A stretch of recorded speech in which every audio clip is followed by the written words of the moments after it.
Hello दोस्तों, आप सभी का स्वागत है आपके अपने YouTube चैनल सतलोक एकेडमी पर। दोस्तों, मैं हूं सुदीप सर और आज आप लोगों को कोऑर्डिनेशन कंपाउंड में एक टॉपिक है Warners theory of coordination compound. इसको हम आज पढ़ेंगे। देखिए तो दोस्तों, अगर हम इसकी बात करें, Warner theory of coordination compound बहुत ही इंपॉर्टेंट, कोऑर्डिनेशन कंपाउंड का टॉपिक बहुत ही इंपॉर्टेंट है। यह हम कहेंगे वार्नर्स, देखिए फादर ऑफ कोऑर्डिनेशन केमिस्ट्री भी कहते हैं। देखिए ये है अल्फ्रेड वार्नर, जो है वो फादर ऑफ कोऑर्डिनेशन केमिस्ट्री का जनक कहलाते हैं। याद रखेंगे यह स्विस केमिस्ट थे, है ना, जो ये कोऑर्डिनेशन केमिस्ट्री का जनक इनको कहा जाता है। हम कह सकते हैं दोस्तों कि जो आपका अल्फ्रेड वार्नर जो है वो आपको एक थ्योरी दिए, जिस थ्योरी का नाम है कोऑर्डिनेशन कंपाउंड का थ्योरी है, और वो बहुत ही इंपॉर्टेंट है। और वो जो अल्फ्रेड वार्नर थे वो स्विस केमिस्ट थे, ये भी हम याद रखेंगे। हाँ, एक और पॉइंट याद रखेंगे कि फादर ऑफ इनऑर्गेनिक का भी संज्ञा अल्फ्रेड वार्नर को ही दिया जाता है। यानी इन्होंने सबसे पहले इनऑर्गेनिक का भी कुछ क्या दिया, इसका कुछ प्रतिपादन किया। यानी कह सकते हैं दोस्तों इसको कि फादर ऑफ इनऑर्गेनिक केमिस्ट्री जो होता है उसको अल्फ्रेड वार्नर को भी कहा जाता है। ठीक है। और एक याद रखेंगे, 1893 ईस्वी में कोऑर्डिनेशन से संबंधित जो एक ऐसा पहला थ्योरी था जिसको प्रतिपादन जिसको दिए थे, उनका नाम है अल्फ्रेड वार्नर। यानी 1893 में कोऑर्डिनेशन से संबंधित एक पहला थ्योरी देने वाले अल्फ्रेड वार्नर ही थे, यह भी याद रखेंगे। और दोस्तों 1913 में नोबेल प्राइज से अल्फ्रेड वार्नर को सम्मानित किया गया था। देखिए तो अल्फ्रेड वार्नर बहुत ही यहां भूमिका निभाते हैं Warner theory of coordination compound में। देखेंगे इसको, अगर देखें तो जटिल यौगिकों के स्ट्रक्चर तथा बॉन्डिंग की व्याख्या करने के लिए वार्नर 1893 ने, यानी 1893 में इस सिद्धांत को प्रस्तुत किया। इसके लिए उन्हें 1913 में नोबेल प्राइज भी दिया गया, नोबेल प्राइज। यानी 1893 में कोऑर्डिनेशन जो से संबंधित एक पहला थ्योरी दिए और 1913 में इनको नोबेल प्राइज से सम्मानित किया, ये भी याद रखेंगे। इस सिद्धांत के अनुसार जटिल यौगिक, जटिल से भी जटिल यौगिक आयन में सेंट्रल एटम दो प्रकार के वैलेंसी को प्रदर्शित करता है। कितने प्रकार के? दो प्रकार के वैलेंसी को, तथा यह दोनों वैलेंसी को संतुष्ट भी करता है, ये भी याद रखेंगे। वैलेंसी एक है दोस्तों प्राइमरी वैलेंसी, इसका नाम है आयोनाइजेबल वैलेंसी, या इसको कह सकते हैं प्रिंसिपल वैलेंसी। ठीक है। यह दोस्तों ऑक्सीडेशन स्टेट और प्राइमरी वैलेंसी एक के क्या होता है, इक्वल होता है। यह नॉन डायरेक्शन भी होता है। जो आपका प्राइमरी वैलेंसी होती है वो नॉन डायरेक्शन होता है, ये भी याद रखेंगे। और अगला है इसका बी नंबर में है दोस्तों सेकेंडरी वैलेंसी। इसको नॉन आयोनाइजेबल वैलेंसी के नाम से भी संबोधित करते हैं। यह कोऑर्डिनेशन नंबर और सेकेंडरी वैलेंसी के बराबर होता है, एकॉर्डिंग होता है। ठीक है। यह डायरेक्शन, इसका डायरेक्शन होता है, यह डायरेक्शन में होता है, हमेशा याद रखेंगे। कौन? Secondary valency. अब देखिए तो इसको हम सबसे पहले हम पढ़ेंगे प्राइमरी वैलेंसी या आयोनाइजेबल वैलेंसी या प्रिंसिपल वैलेंसी। सबसे पहले हम इसको पढ़ते हैं। देखिए तो दोस्तों, प्राइमरी वैलेंसी हमने अभी यहां आपको डिटेल्स में बता दिया। अब प्राइमरी वैलेंसी को अगर हम पढ़ते हैं तो प्राइमरी वैलेंसी जो होता है, लिखा है यहां, प्राइमरी वैलेंसी वही होता है जो मेटल सिंपल साल्ट में प्रदर्शित करता है। यानी कभी भी सिंपल साल्ट में प्रदर्शित होता है क्या? Primary valency. यह आयोनाइजेबल होता है जो एनायन के द्वारा संतुष्ट होता है। ये याद रखना है, यह क्या होता है? आयोनाइजेबल होता है जो एनायन के द्वारा सूचित किया जाता है। एनायन यानी क्या होता है? माइनस चार्ज के द्वारा। तो हम अगला कह सकते हैं, यह नॉन डायरेक्शनल होता है तथा इसे डॉटेड लाइन, यानी ऐसे डॉटेड लाइन, जैसे मान लीजिए यहाँ कार्बन होता है, ऐसे ऐसे नहीं होता है, उसी को डॉटेड लाइन बोलते हैं। यह डॉटेड लाइन से सूचित किया जाता है। ठीक है, इसका मान सेंट्रल एटम के ऑक्सीडेशन साल्ट के बराबर होता है। हमेशा याद रखेंगे। यानी हम यहां कह सकते हैं दोस्तों कि जो ऑक्सीडेशन स्टेट होता है वो प्राइमरी वैलेंसी के बराबर होता है इसका। यह नॉन डायरेक्शनल भी होता है, यह भी याद रखेंगे।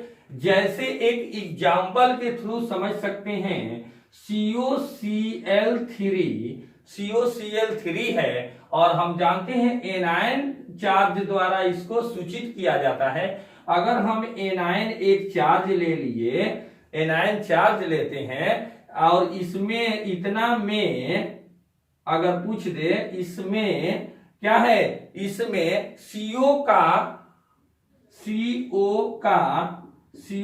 यानी C और O, कार्बन और ऑक्सीजन यानी CO का अगर पूछ दे आपसे क्या प्राइमरी वैलेंसी कितनी होगी, तो आप क्या कह सकते हैं?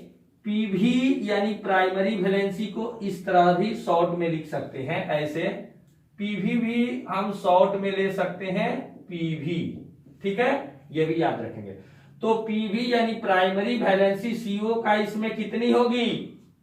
तो आप कह सकते हैं इसमें, देखिए तो यहां चार्ज यहां 3 है और यहां COCl3 है, तो इसको आसानी से हम बना सकते हैं कि कितना होगी? 3 होगी। अब देखिए तो इसके बाद वाला हम दिखाते हैं।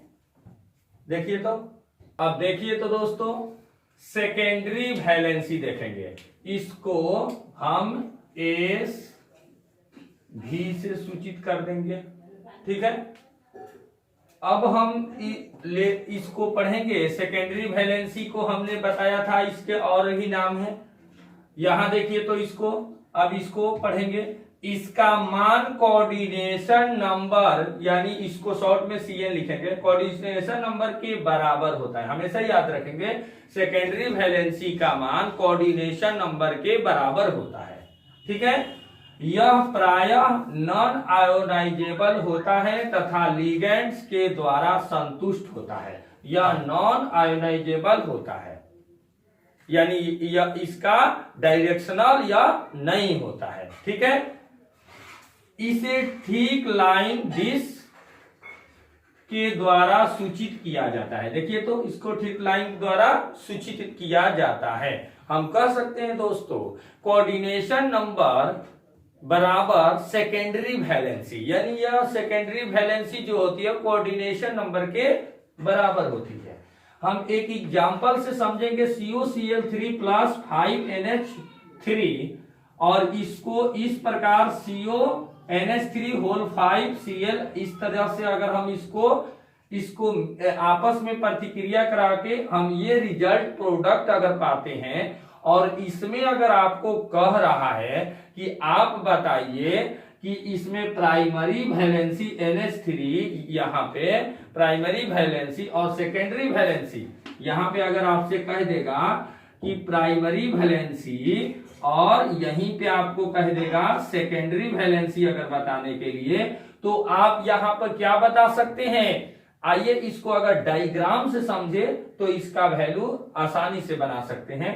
अगर डायग्राम लें तो देखिए, तो यहां पर CO, ठीक है, और यहां पर हम दे देंगे NH3 अमोनिया, NH3 अमोनिया, कितने, 2 को हो गया, इस तरह से अमोनिया 3 को हो गया।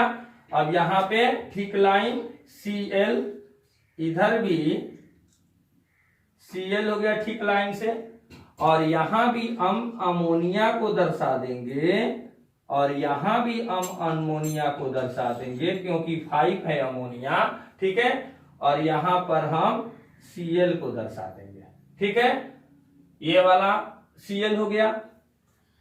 अब देखेंगे ये तो ठीक लाइन से यहां हो गया, और एक Cl यहां दे दिए।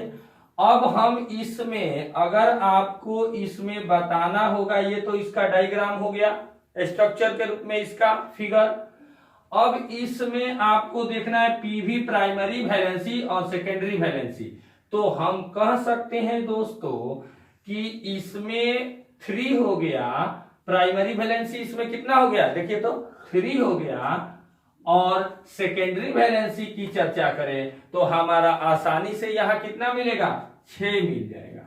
क्यों, क्योंकि इसमें देखिए तो सेकेंडरी वैलेंसी में कोऑर्डिनेशन नंबर के बराबर होता है, ठीक है।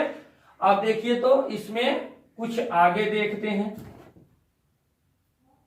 अब देखिए तो सेंट्रल, ये सेंट्रल मोलर जो एटम की सेकेंडरी वैलेंसी फिक्स होती है, हमेशा याद रखें सेकेंडरी वैलेंसी में जो सेंट्रल मोलर एटम की जो सेकेंडरी वैलेंसी होती है वो हमेशा क्या होती है, फिक्स होती है।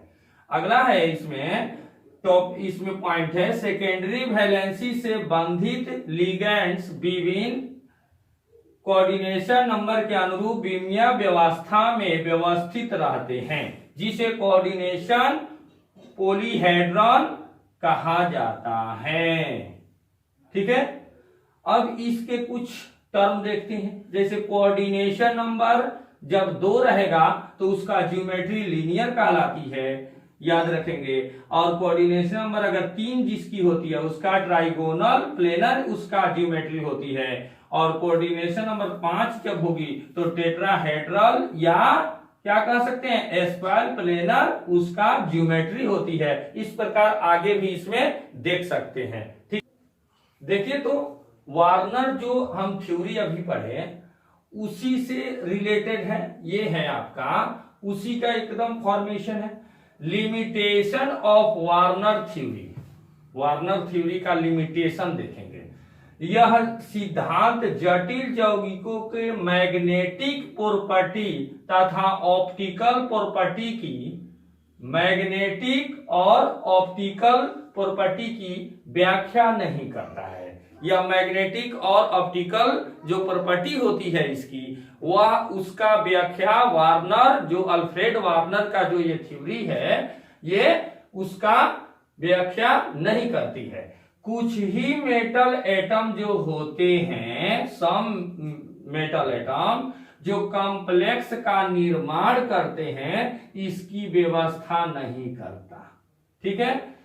आगे है इसमें कोऑर्डिनेशन स्फीयर की ज्योमेट्री जो डिफिनिट होती है, हमेशा याद रखेंगे इसकी ज्योमेट्री क्या होती है, डिफिनिट होती है, इसका सटीक व्याख्या नहीं करता है, ठीक है दोस्तों।